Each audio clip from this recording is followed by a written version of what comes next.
दोस्तों, कीड़ा नगरी की कहानी सुनने से घर में धन की बरकत बढ़ती है। कीड़ा नगरी सींचने से जो कोई कीड़ान के लिए आटा, बुना हुआ आटा, चीनी डालते हैं तो उन्हें सभी प्रकार की मनोकामना पूरी हो जाती है। एक कथा के अनुसार एक गांव में एक बुढ़िया माई रहती थी। उसके 2 बेटे और बहू थी। बुढ़िया माई भगवान श्री हरि की परम भक्त थी। अपना जीवन दान धर्म पुण्य कार्यों में लगाती थी। परंतु बुढ़िया माई कभी भी मंदिर, सत्संग में, तीर्थ स्थानों में नहीं जाती। एक बार गांव में भागवत कथा हो रही थी। बेटे ने कहा, माँ सारा दिन घर में रहती है, मंदिर में भागवत कथा सुनने क्यों नहीं जाती? बुढ़िया माई ने बेटे का मन रखने के लिए कह दिया कि आज जाऊंगी, परंतु नहीं गई। ऐसे करते हुए 6 दिन निकल गई। बुढ़िया माई के बेटे ने कहा, माँ आज अंतिम दिन है, कथा तो सुनने जाओ, आज तो जाना ही पड़ेगा। सारा दिन घर का काम काज के बुढ़िया माई ने जाते जाते इतनी देर कर दी कि अंतिम दिन की भागवत कथा भी समाप्त हो गई। भगवान श्री हरि विष्णु सन्यासी का रूप धारण करके बुढ़िया माई के पास आए और बोले कि बुढ़िया माई तुम कहाँ जा रही हो? बुढ़िया माई ने कहा, मैं भागवत कथा सुनने जा रही हूँ। तब सन्यासी रूपधारी भगवान श्री हरि ने कहा, अब इतनी देर से क्यों जा रही हो? वहाँ तो कथा समाप्त हो गई है, अब वहाँ जाकर क्या करोगी? बुढ़िया माई ने कहा, अब घर से निकली हूँ तो जाकर ही आऊंगी। सब सन्यासी रूपी भगवान श्री हरि विष्णु ने कहा, अब कथा समाप्त हो गई है, भक्त लोग भी अपने अपने घर चले गए हैं, तो वहां से क्या लाओगी? तो बुढ़िया माई बोली, कुछ नहीं तो वहां से एक ईंट ही उठा लाऊंगी। सन्यासी रूपी भगवान विष्णु ने कहा कि तुम वहां से मिट्टी की ईंट लाओगी, उसके बदले में तुम्हें एक सोने की ईंट दे देता हूँ। बुढ़िया माई ने ईंट ले ली और घर की चलप चल दी। विचार करने लगी, यदि ये ईंट घर ले जाऊंगी तो बेटे बहू झगड़ने लगेंगे, इसलिए घर के आंगन में बाहर ही बुढ़िया माई ने वो ईंट जमीन में गाड़ दी। परंतु बुढ़िया माई का ध्यान उस ईंट पर ही रहने लगा। खाने पीने, घर के काम करने में सदैव बुढ़िया माई अपना ध्यान जो है सोने की ईंट पर लगाए रखती। बेटे बहू ने पूछा कि माँ पूरे दिन घर के आंगन में क्या करती रहती हो?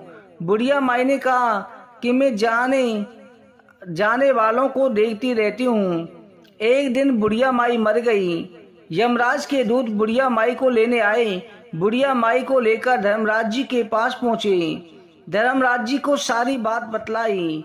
धर्मराज जी ने बुढ़िया माई को कुटिया की योनि दे दी। कुटिया उसी पेड़ के नीचे बैठी रहती। बुढ़िया माई की बहू ने कहा, इस कुटिया को यहाँ से भगाओ, नहीं तो बच्चों को काट जाएगी। उसके बेटे ने उसकी पीठ पर एक लकड़ी मारी और वो कुटिया के रूप में बुढ़िया माई मर गई। फिर उसे सर्प की योनि मिली। आंगन में सर्प को देखकर बेटे बहू ने कहा, किसी को काट ना जाए, इसी डर से मार दिया। बुढ़िया माई मरकर धर्मराज जी के पास पहुंची। अब बुढ़िया माई को कीड़ी का रूप मिला। कीड़ी बनके वो आंगन में रहने लगी। आंगन में कीड़ी नगरी बसा ली। घर वाले बहुत परेशान हुए, भोजन भी नहीं बना पा रहे।